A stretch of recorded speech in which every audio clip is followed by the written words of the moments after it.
ماشوم په تربیت کې که ته وایې چې زه به دروغ وایم زما به چنګړی به چې دی نو هغه به رښتیا وایي دا شانتې نشي کېدی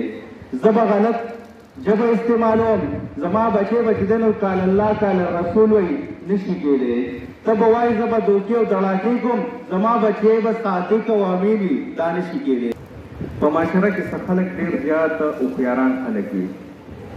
او څه ډېر زیات کمکلان خلک وي خو نظر هم غواړي لیدلو هم غواړي هوښیاران خلک هغه خلک دی چې هغوی د دنیا ګټه هم وکړي او د آخرت ګټه هم وکړي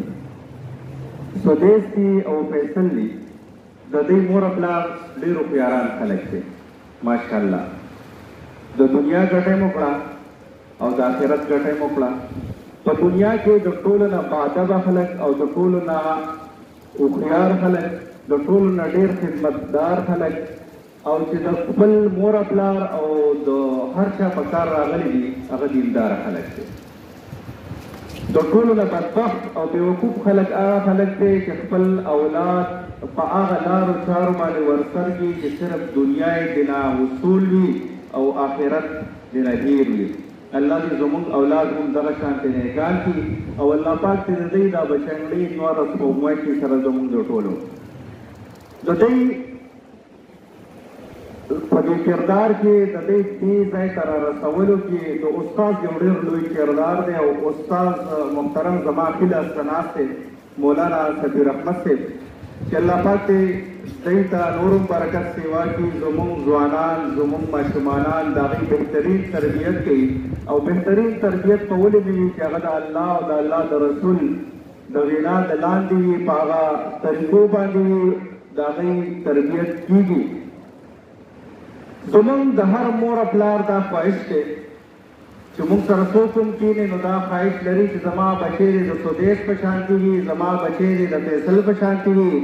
زما بچی دې د سفیر احمد مولوي صاحب په شانتې وي د اسدالله په شانتې وي او د عادل بھائی په شانتې وي د دې دپاره ډېره اسانه طریقه ده انتهایي اسانه طریقه ده موږ ته دین اسلام وضاحت د دې خبرو کړی دی دوه خبرې دي پکې چې هغه به مور پلار کوي او انشاءالله بچي به یې چې دی نو همدغه شانتې نوره سپوږمۍ وي نمبر 1 خبره دا ده چې مور پلار به د حلالو او د حرامو انتهایي ډېر زیات خیال ساتي چې خپل بچي له کومه لقمه راوړي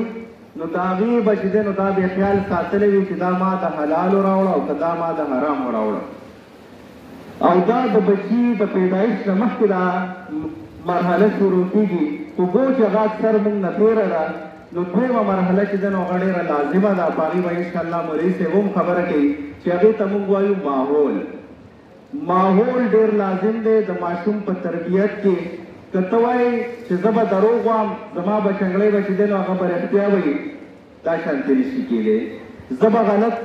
ژبه استعمالوم زما بچی به چې دی نو قال الله قال رسول وایي نشي کېدی ته به وایې زه به دوکې او دړاکې کوم زما بچی به صادق او امین وي دا نشي کېدی نو په خپل ژوند کې به بدلون راولي چې ته وایې چې زما بچی دی آیډیل وي بلکل نمونه دې وي نو ځان به ورته نمونه کې ځان به ورته نمونه کې نو الله پاک د انسان چې کوم کوشش کوي نو الله پاک د هغه په دې کوشش کې خیر او برکت اچوي نو موږ انشاءالله تمه ساتو چې زموږ مور پلار زموږ د اواز اوري نو هغوی به چې دی نو دغه دوه څیزونه له چې دی نو ترجیح ورکوي خپل بچي به چې دی نو هغه به علما کرام قرآ صاحبانو سره راولي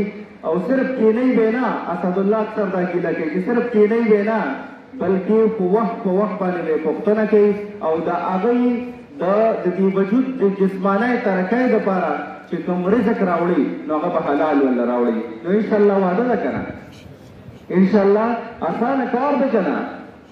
ګوره اسان کار دی که موږ وله دا ټوله دنیا کړو او زموږ په آخري وخت کې بیا په کار را نه شي نو موږ ناکام یو که کامیاب یو موږ ناکام یو